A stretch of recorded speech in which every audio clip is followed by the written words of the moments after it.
Tu fais peut-être partie de ces gens qui se posent tous les jours des questions par rapport à sa vie. Des questions existentielles, des questions de choix. Est-ce que j'ai bien fait de faire telle chose? Est-ce que j'ai mal fait? Bref, je pense que tu vois ce que je veux dire. Dans ce nouvel épisode d'Au fond de ma pensée, ces vidéos que je te fais comme ça, sans script, où je te partage juste ma pensée librement, on va voir comment tu dois apprendre à vivre et arrêter de te poser des questions pour un tout et pour un rien. Je vais essayer de t'expliquer pourquoi t'en es arrivé là et surtout comment en sortir à travers mon retour d'expérience. Cette vidéo va être très empirique, je vais également te prendre des exemples de situations de mes amis ou de personnes que je connais au sens large. Tu vas voir que tu en fais sûrement un peu trop par rapport à tout ça et que ce n'est pas si difficile d'en sortir. Mais la vraie question à se poser, c'est est-ce que tu es vraiment une personne qui est prête à apprendre à vivre ?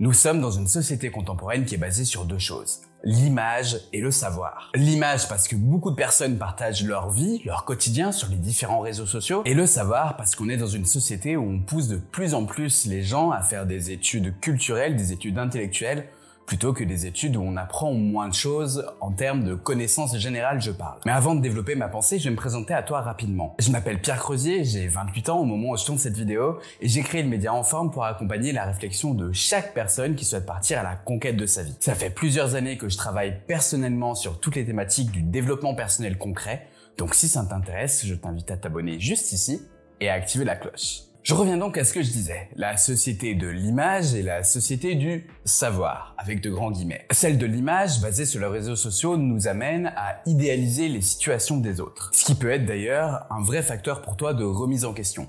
C'est vrai, voir la vie des autres sur les réseaux sociaux alors que toi tu peux pas vivre la même, va t'amener à te dire « mais pourquoi moi je peux pas faire ça ?» Et effectivement, c'est normal, parce que quand on est dans sa galère, quand on est au fond de ce lit, quand on a ses problèmes de thunes par exemple, ou alors que c'est un peu tendu avec sa copine ou son copain, que c'est tendu avec ses amis, bah on est là, on a des petits coups de déprime, on ouvre Instagram et là qu'est-ce qu'on voit? Les stories des potes qui partent à droite, à gauche, les reels des millionnaires à Dubaï qui t'expliquent qu'ils ont tout réussi et que toi c'est compliqué. Bref, t'as un sentiment où tu te dis mais purée, en fait il y a que moi qui passe à côté de ma vie. Et justement, t'es en train de tomber dans le piège d'idéaliser la vie des autres. Parce que dans cette société basée sur l'image, on ne partage que le meilleur. Ou quand on va te partager des histoires dramatiques, ça va être avec le recul et justement on va jouer sur la corde émotionnelle pour te dire non mais en fait c'est bon, il y a quand même des gens comme moi. Et en vrai c'est normal, enfin je veux dire, il y a évidemment tout le monde n'est pas parfait et heureusement qu'il y a des gens aussi pour partager leurs galères. C'est sûr que ce type de partage c'est important, ne serait-ce que pour montrer que non, tout n'est pas rose dans notre quotidien. Mais cependant notre cerveau ne va pas idéaliser des situations négatives, ce qui est logique, il va plutôt s'identifier, avoir de l'empathie pour, alors que pour les situations des personnes qui font la fête toute la journée ou qui vivent leur meilleure vie ou qui voyagent ou que ces gens font des choses que toi tu rêverais de faire là maintenant, eh bien ça peut amener à un sentiment qui est pas forcément positif pour toi. L'autre chose dont je parlais, c'est la société du savoir. La société du savoir avec de grands guillemets, c'est celle de l'université que je connais et que j'ai pratiqué, que j'ai apprécié et qui m'a apporté beaucoup de choses. Dans cette société-là, on apprend à déconstruire avant de reconstruire. La déconstruction, c'est finalement, pour les gens qui ne sont pas allés à la faculté, notamment en sciences humaines, je vais essayer de l'expliquer simplement, c'est de dire, bah voilà, on part de vérité absolue que tout le monde connaît, et puis en fait, bah, on va déconstruire tout ça pour montrer qu'en fait, c'est juste une construction sociale. Ce mécanisme est assez intéressant parce qu'il permet de prendre beaucoup de recul sur les différentes situations, sur les différentes choses, sur notre histoire, sur nos savoir-faire, sur nos savoirs au sens large, mais il a un gros inconvénient.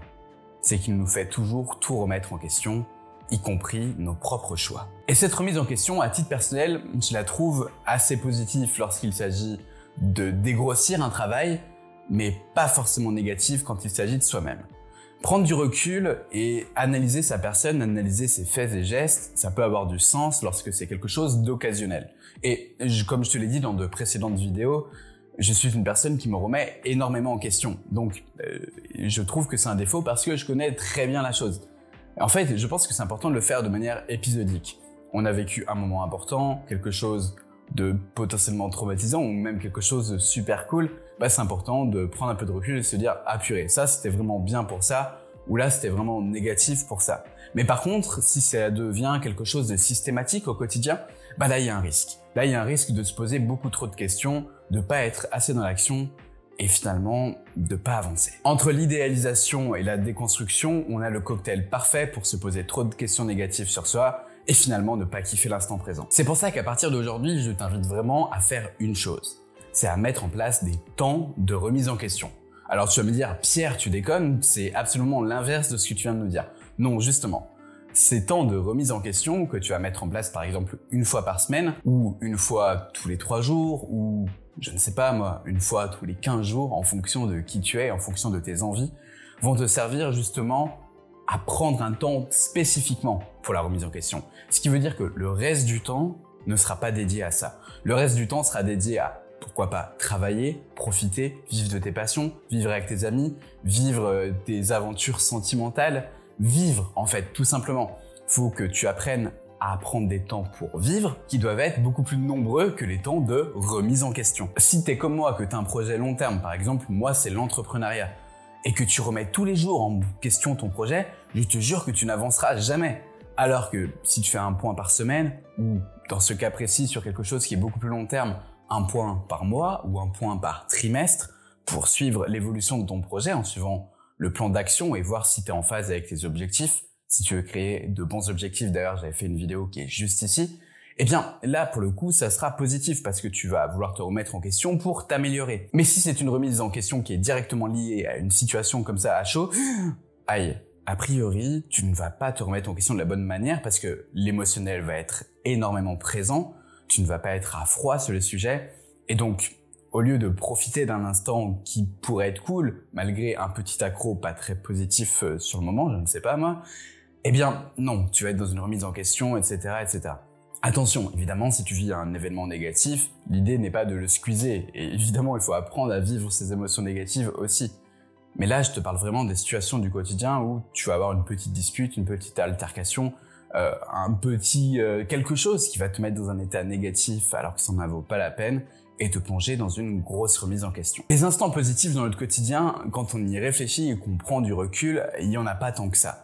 Et je parle bien du quotidien, pas d'événements exceptionnels comme des vacances. Ouais, effectivement, dans ton quotidien, sur un événement comme ça très précis, oui, tu vas avoir beaucoup d'instants positifs, mais je te parle de la routine classique, la fameuse métro, boulot, dodo. Eh bien, dans ce genre de moment, il est peu probable que tu aies beaucoup d'instants positifs dans le sens qui sortent de l'extérieur. Peut-être que ton travail c'est positif, peut-être que tes séances de sport quotidiennes c'est positif, peut-être que le café ou les verres que tu prends avec tes potes c'est des instants positifs, mais ça va être des instants qui, à force de se répéter, vont devenir ordinaires et donc peut-être que tu ne vas pas forcément profiter à fond. Et puis même si ces moments-là existent, parfois ils restent assez rares quand même pour la majorité d'entre nous. Et finalement, ces instants de kiff, ces instants plaisir, je t'invite vraiment à en profiter en fait. Parce que il y en a pas tant que ça. On a quand même toutes et tous, on va pas se mentir, des galères dans notre quotidien, des contrariétés, des choses qui font que la vie est assez difficile comme ça. Et finalement, voir ces instants que l'on peut apprécier au quotidien comme des moments de routine ou comme des moments de répétition, ça enlève encore plus de bonheur à ces petits instants-là. Moi, je t'invite vraiment à profiter à fond de ces instants positifs. Il y a plein de raisons d'en profiter. La vie est belle, tu peux rigoler avec les autres, tu peux parler de sujets qui te passionnent, tu peux juste profiter de tes émotions. Et en fait, c'est pas plus compliqué que ça. Si t'apprends à vivre, si t'apprends à profiter de ces instants du quotidien, à ne pas te poser de questions, à ne pas te dire « Ah, pourquoi là j'ai été comme ça ?» ou peut-être que ça aurait pu être différemment, ou alors une phrase du style « Purée, cette personne elle a gâché ma soirée parce qu'elle a fait ci, ça. » Non, ok, des fois t'as des petits trucs, des choses qui vont t'insupporter, mais prends du recul. Extire-toi directement de cette bulle négative et va prendre le positif ailleurs dans l'instant. Voilà l'idée que je vais te partager dans cette vidéo. Arrête de te poser des questions pour rien et apprends à vivre au quotidien et à kiffer tous les instants qui peuvent t'apporter du positif. Je t'invite également à créer spécifiquement des moments de remise en question pour que tu puisses prendre le recul nécessaire lorsque c'est donc nécessaire, mais le reste du temps, je t'invite vraiment à kiffer au maximum. Si tu as des soucis liés au stress, liés à ton organisation, liés au lâcher-prise, liés à ton image, liés à toutes ces choses-là, il y a plein de vidéos sur ma chaîne, donc encore une fois, je t'invite à t'abonner juste ici, à activer la cloche et à aller faire un tour sur ma chaîne YouTube pour découvrir les vidéos sur ces différentes thématiques. Je te remercie d'être resté avec moi jusqu'au bout de cette vidéo. C'était Pierre de la chaîne En Forme. À bientôt.